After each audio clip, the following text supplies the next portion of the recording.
So we're going to follow in to the biggest part of this presentation, which is showcasing the leaflets that I've been developing.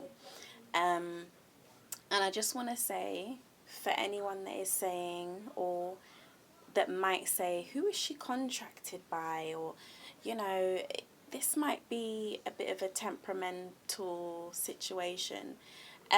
These are not official tools that are going to be used by anybody, any organization.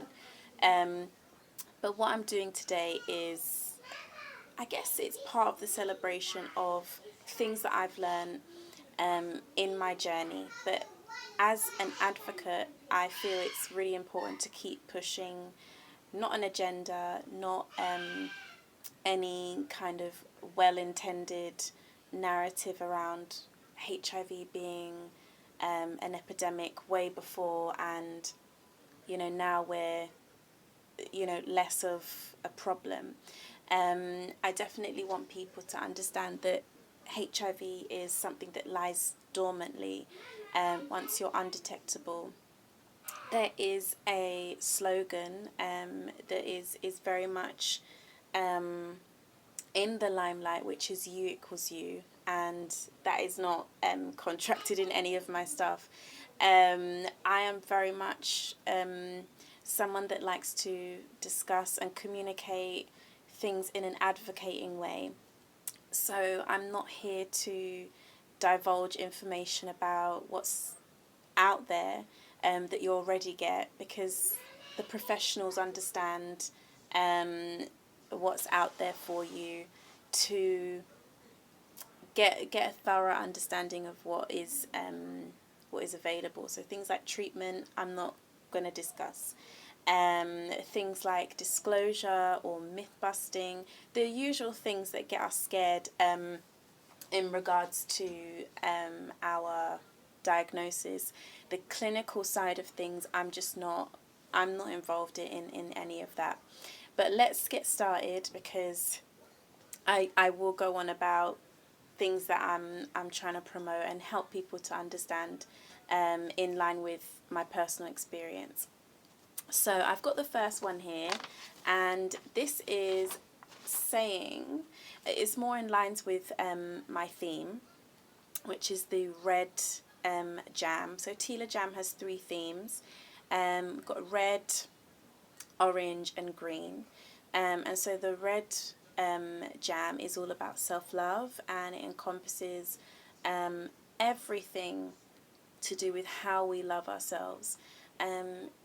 The brand is very much supportive of people loving themselves internally as much as externally. When it comes to HIV is very much an internal thing. And I think I've said this before, when you are in a relationship, very important to have a basis of love for ourselves. And I guess love it comes in different forms. So being HIV positive, I have to take medication, I have to attend appointments, and the love that is residing within me says, okay, this is a must, or this is something substantial. And like I've talked about, the clinical side will say, we need you to take medication, or we need you to let us know how you're feeling. And that is the underlying message for Tila Jammers is it's not about being I guess if someone is saying to you, oh, you're HIV positive, you stink, or whatever, or all the things that they've said previously about people with HIV, oh, there's something wrong with you, your disease, that kind of thing. The internal messages will be quite derogatory, will be quite negative. So the love that I encompass, the love that resides in me says, do you know what? I don't have to be the condition. I could just set it aside. I could just let it be there, and that is the clinical way of dealing with it. So I'm going to talk to you about the way that I've managed my diagnosis. And so the fine print of the leaflet is to love your body and not to share your body. And this is kind of the poster of the leaflet in terms of the Red Jam of self-love themed. And I say this because it's something that we do regularly.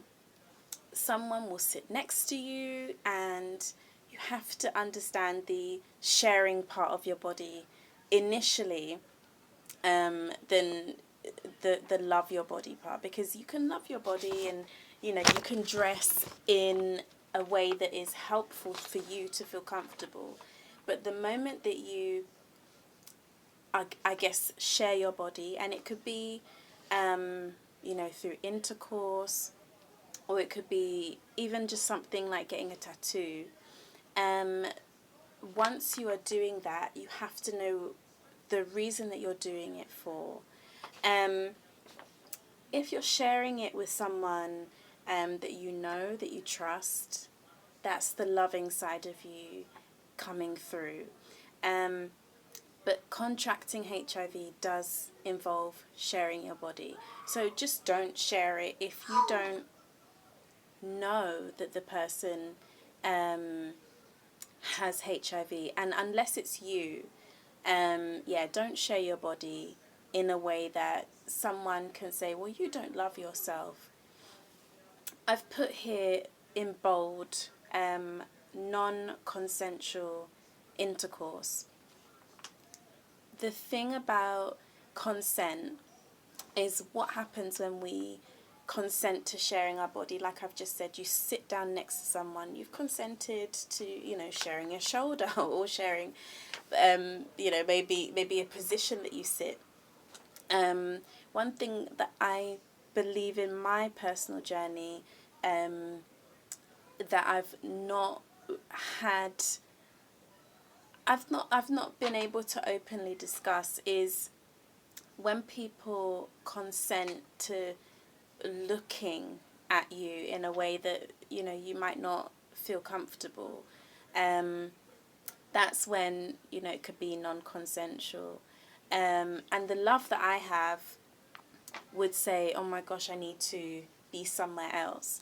So if you are loving towards yourself, towards your body, in light of globally recognizing World AIDS Day, love your body in a way that says, do you know what, I need myself. I don't need you to look. I don't need you to touch. I don't need you to invade my space. HIV is recognized globally as a term, but I won't go into that. But when we share our body, it's about knowing that we love ourselves, knowing that, we have respect for ourselves. And the way in which we do share our body or show that we respect our body is not about how much flesh is on display. It's not even about the hairstyle that I wear. It's more or less about knowing that, I'm caring for it. So something non-consensual could be inappropriate thoughts or ideas about the way someone wears their hair or the way someone is dressing. Sometimes we have ideas of, and this is coming from very much a parenting side of me, sometimes we have ideas of how we should dress our children, how we should dress even ourselves as adults. And I talked a little bit about, I know this is going a bit off topic, but in my previous video I talked about histrionic personality disorder. Sometimes when we have mental health ideas or illnesses, we believe that, this is us telling ourselves that we shouldn't wear this or we shouldn't wear that. But the reality is these ideas are being imprinted and influenced, and we need to be, very careful about this inappropriate behavior. that is kind of a hassle when someone doesn't want to show respect to you because you're loving yourself. So we have to keep that in mind. HIV is very much something that we internalize for ourselves. But if someone is coming at us and giving us an idea or a clue that, you know, we need to tone down the hair color, or you need to pull up your top, or whatever it is, that someone feels that I'm giving off, you know, the wrong position.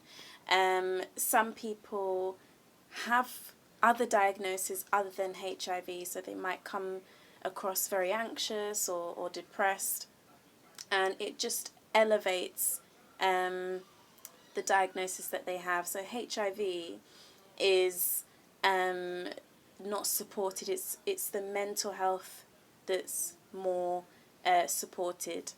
But that is loving your body, and that is, you know, understanding how to share your body.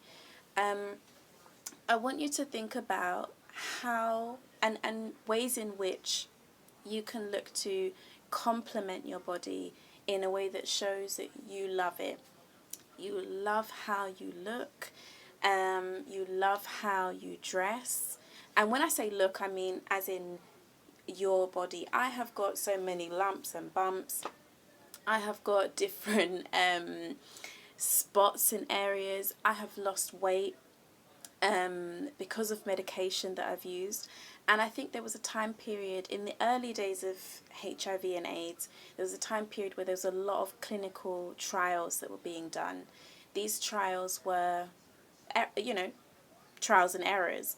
And a lot of people will believe that when they trialed something, it wasn't to default to an error. It was to try and find a way of, you know, living better. So in this way, we need to think about ways that we can complement our body in a way that shows that we love it and that we respect it. Because sometimes when we look at ourselves, we look at ourselves from a point of view that is, I can do anything. I can do anything I want. But what do we need? What do we need for our body? And if we need love, then we've got to showcase that and not share it with people, or with essentially, when I talk about HIV in the theme of love, we need to share it or not share it with people that don't deem it necessary, that we first imprint a sense of, you know, I'm going to love me even if you don't. There is a song on my mind, and when I get the name of the person, then I will definitely post it on this video. Let's take a break and we'll move on to the next part of, because there's three leaflets, three themes, and so we're going to base the next theme on personality. So let's take a break and we can reconvene. Take time to think about ways that you can complement your body.